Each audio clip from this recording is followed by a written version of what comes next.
নমস্কার বন্ধুরা, আমি সুষমা আরও একটি নতুন ব্লগে আপনাদের সবাইকে স্বাগত। তো কাছে দূরে দেশ ও দেশের বাইরে যেখান থেকে আমার ভিডিওটি দেখছেন, আশা করি আপনারা সবাই খুব ভালো আছেন।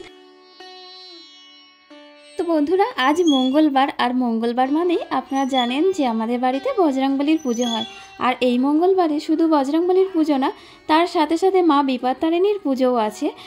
তো সেই জন্য দেখুন, আমার দুই মা কিন্তু সকাল সকাল উঠেই কিন্তু শুরু করে দিয়েছে ঠাকুরের ডোরগুলো বাঁধা।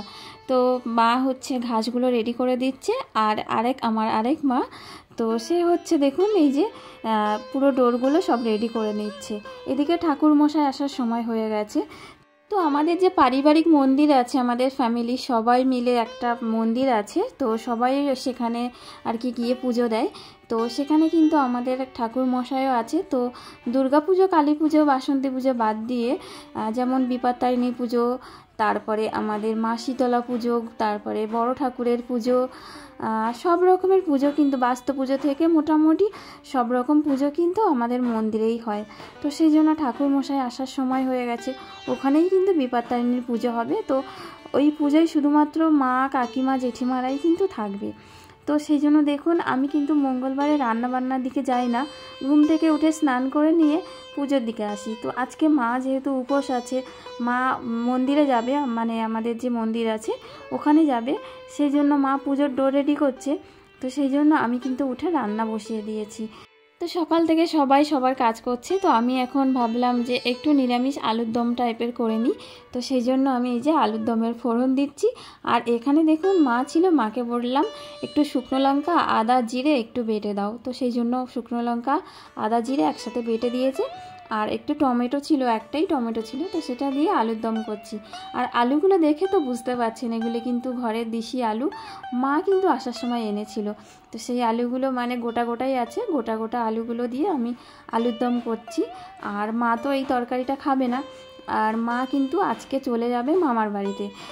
তো পুজো হয়ে যাবে আমাদের বাড়িতে, বজরংবলীর পুজো হয়ে গেলে বাবু গিয়ে মাকে এগিয়ে দিয়ে আসবে। তো ওই জন্য আর তাড়াহুড়ো করে সেরকম কিছু রান্না করতে পারিনি। একটু পটল ভেজে নিচ্ছি আর ঢ্যাঁড়স ভাজা। আর আমি না এই দুই দিকে কিন্তু রান্না করতে পারি না, দুই দিকে একসাথে কড়াই বসিয়ে খুব গুলিয়ে ফেলি, একদিকে পুড়ে যায়, এরকম সমস্যা হয়। কিন্তু আজকে কিন্তু দুই দিকে রান্না করছি। তো ভাবলাম শুধু ঢ্যাঁড়স ভাজা আর পটল ভাজা দিয়ে মা কী করে খাবে, তো একটু ডাল বসিয়ে দিই। আর আমার আলুর দমের তরকারিটা কিন্তু হয়ে গেছে। অবশ্য মা আবার মশারির ডাল খায় না, মানে খাওয়া বারণ আছে। তো তবুও করলাম, দুই মানিকও হচ্ছে একটু ডাল হলে, ডালের সাথে একটু লেবু হলে ওরা ভাত খেয়ে নেয়। তো সেই জন্য আবার একটু ডালও করে নিলাম। তো দেখুন ফাইনালি আমার সব রান্না হয়ে গেছে। তো ডালে একটু পেঁয়াজ দিয়েছি এই কারণে, এই ডালে পেঁয়াজ ছাড়া আমার দুই মানিক কিন্তু খাবেই না, সেই জন্য ওদের জন্য পেঁয়াজ দিয়েছি। আর মানে যে আলুর দমটা হয়েছে, নিরামিষ আলুর দম, পটল ভাজা, ঢ্যাঁড়স ভাজা এগুলো আগেই করে নিয়েছি। আর তারপরে সবার শেষে কিন্তু ডালটা করেছি। তো রান্না বান্না হয়ে গেছে, আমি এবার স্নান সেরে নিয়েছি, নিয়ে চলে এসেছি একদম ঠাকুর ঘরে। তো আমি যেহেতু রান্না করছিলাম, সেই জন্য মা তো অনেক সকাল সকাল স্নান হয়ে গেছে, স্নান করে তো মা ডোর রেডি করছিল। তো মা কিন্তু আজকে আমাকে ঠাকুরের বাসনগুলো সব মেজে রেডি করে দিয়েছে। তার কারণ আমি রান্না বান্না সেরে ঠাকুরের বাসন মাজবো, সেটা অনেকটা দেরি হয়ে যাবে। ওই জন্য মা বলল ঠিক আছে, আমি এগুলো সব করে দিচ্ছি। তো মা কিন্তু সব বাসনগুলো মেজে সব উপুর করে রেখে দিয়েছিল। তো আমি স্নান সেরে এসে শুধুমাত্র ঠাকুরের ভোগ বা এই যে ধূপ, মোমবাতি, প্রদীপ এগুলো জ্বালিয়ে নিয়েছি। আর বাবুরও কিন্তু স্নান হয়ে গেছে। তো বাবু টিউশন পড়িয়ে আবার চলে গেছিলো লাড্ডু নিয়ে আসতে। তো বাবা বজরংবলীর প্রিয় মানে ভোগ তো লাড্ডু, আপনারা অনেকেই জানেন। তো যাই হোক, আমাদের ঘরের পুজো কিন্তু হয়ে গেছে। তো এবার আর বাবুর মন্ত্র আর শোনাতে পারলাম না আপনাদেরকে। তো দুই মানিক খুব চেঁচামেচি করছিল, আর মা তখন ছিল মন্দিরে, যে ওদেরকে সামলাতে পারেনি।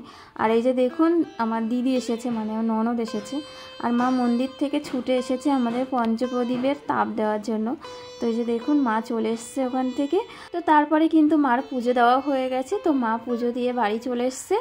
তো আমাদের ঘরের পুজো হয়ে গেছে, আর এখন কিন্তু মা চলে যাবে। তো মা হয়তো আর আসবে না, ওখান থেকেই বাড়ি চলে যাবে। তো বাবু আগে চলে যাচ্ছে টিকিট কাটার জন্য, আর মা এই যে একটু পরে বেরোলো, একটু পরে মানে 1 মিনিট 2 মিনিট।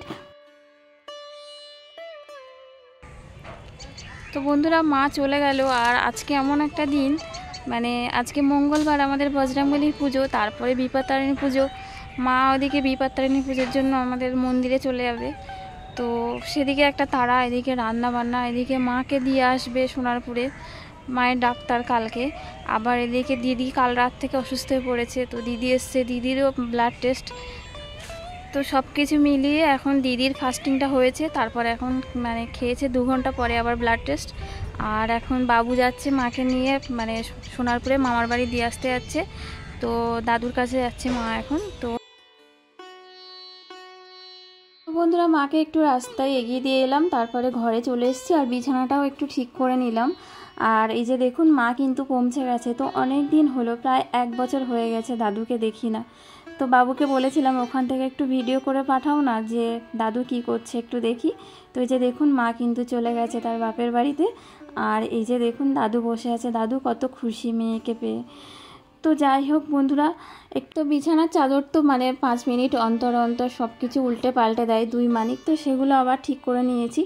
আর ওরাও ঘুম থেকে উঠে পড়েছে। আর আমার আলনার অবস্থা দেখুন, আর মায়ের শাড়িটাও ওখানে ওইভাবে রয়ে গেছে।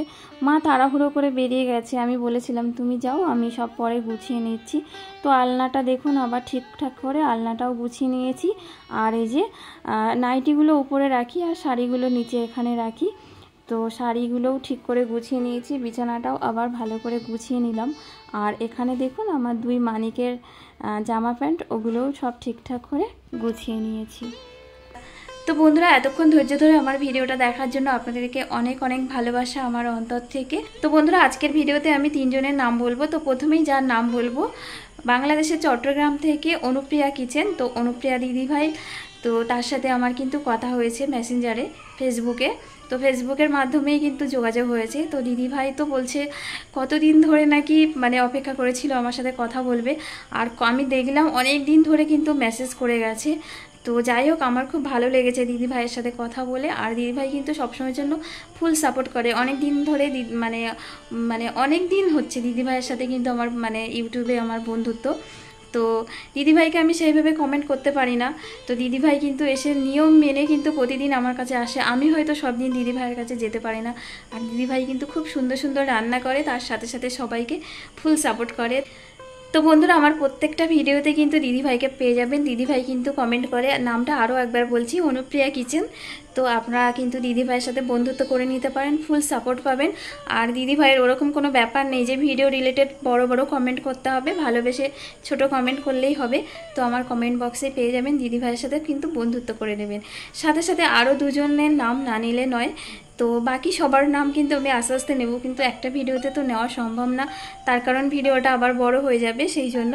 তো ভিডিওটা মানে ঠিকঠাক টাইমের মধ্যে রাখার চেষ্টা করছি। এরপর যার নাম বলছি, কৃষ্ণা ব্লগ থেকে আমাদের কৃষ্ণা দিদিভাই। ভীষণ ভালো লাগে আমার কৃষ্ণা দিদিভাইয়ের মানে ভিডিও দেখতে। আর তার সাথে সাথে কৃষ্ণা দিদিভাইয়ের কথা শুনতে কিন্তু ভীষণ ভালো লাগে। আর পুরো ফুল সাপোর্ট করে, 100% ফুল সাপোর্ট করে। তো আমার কমেন্ট বক্সেই কিন্তু কৃষ্ণা দিদিভাইকে পেয়ে যাবেন বন্ধুরা। তো আপনারা কৃষ্ণা দিদিভাইয়ের সাথে বন্ধুত্ব করে নেবেন, দিদিভাইও কিন্তু নিয়ম মেনে আপনাদের সাথে বন্ধুত্ব করে নেবেন। তো খুব সুন্দর সুন্দর ব্লগ দেয়, খুব ভালো লাগে আমার। সাথে সাথে আরও একটা চ্যানেলের নাম না বললে নয়, যে দিদিভাই, তো সেই দিদিভাইয়ের নাম হচ্ছে চ্যানেলের নাম হচ্ছে অপর্ণা সরকার। দিদিভাইয়ের নামও হয়তো অপর্ণা সরকার। তো ভীষণ ভালো গান করে দিদিভাই। তো দিদিভাই কিন্তু আমাকে কিন্তু শুরু থেকেই কিন্তু নীরবে ভালোবাসা দিয়ে আসছে। তো সবসময় যেন ফুল সাপোর্ট করে, 2টো করে কমেন্ট করে শুরু আর শেষ। তো কি বলুন তো যেগুলো গানের চ্যানেল যাদের আছে তাদের ভিডিও দেখতে কিন্তু আমাদের একদমই কষ্ট হয় না। তার কারণ চালিয়ে দিলাম, গানটা হলো। তো গানটা বেশি বড়ও হয় না, 3 মিনিট 4 মিনিট, খুব বড় জোর 5 মিনিট। কিন্তু তারা যখন আমাদের ভিডিও দেখে, আমাদের ব্লগগুলো দেখে 10 মিনিট 12 মিনিট 15 মিনিট, আর তারপরে আবার ভিডিও রিলেটেড কমেন্ট করা, তাদের কিন্তু বেশি কষ্ট। কিন্তু দিদিভাইদের মানে যাদের যাদের গানের চ্যানেল আছে তাদের ভিডিও দেখতে কিন্তু আমাদের কষ্ট হয় না। তো তাদের কিন্তু আমাদের ভিডিও দেখতে সত্যি বোরিং লাগার কথা, কষ্ট হওয়ার কথা। কিন্তু দিদিভাইরা কিন্তু যাদের যাদের গানের চ্যানেল আছে কেউ কিন্তু কোনো বিরক্তি বোধ হয় না, সুন্দর সুন্দর করে কিন্তু আমাদেরকে কমেন্ট করে ভিডিও রিলেটেড। কিন্তু আমাদের তো কোনো কষ্টই হয় না, আমরা শুধু গানটাকেই চালিয়ে দিই, গানটা শুনে নিই, ব্যাস একটা কমেন্ট করে দিই। তো অপর্ণা সরকার, আরও একবার বলছি, আমার প্রত্যেকটা ভিডিওতে কিন্তু পাবেন। মানে একদম দিদিভাই কিন্তু নীরবে ভালোবাসা দিয়ে যায়, কোনো ভিডিওতে কিন্তু মিস করে না ভিডিও দেখা। তো আপনারা অবশ্যই দিদিভাইয়ের পাশে দাঁড়ান, দিদিভাইয়ের গান শুনুন, সত্যি খুব ভালো লাগবে। তার সাথে সাথে দিদিভাইয়ের কাছ থেকেও কিন্তু ফুল সাপোর্ট পাবেন। তো বন্ধুরা, আজকের ভিডিওতে যাদের যাদের নাম নিতে পারলাম না, প্লিজ কিছু মনে করবেন না। নিশ্চয়ই পরের ভিডিওতে আস্তে আস্তে সবার নাম নেব। তার কারণ হচ্ছে একটা ভিডিওতে নেওয়া সম্ভব না, আপনারা সবই জানেন। তো যাই হোক, এতক্ষণ ধরে আপনাদের কাছে অনেক বকবক করলাম।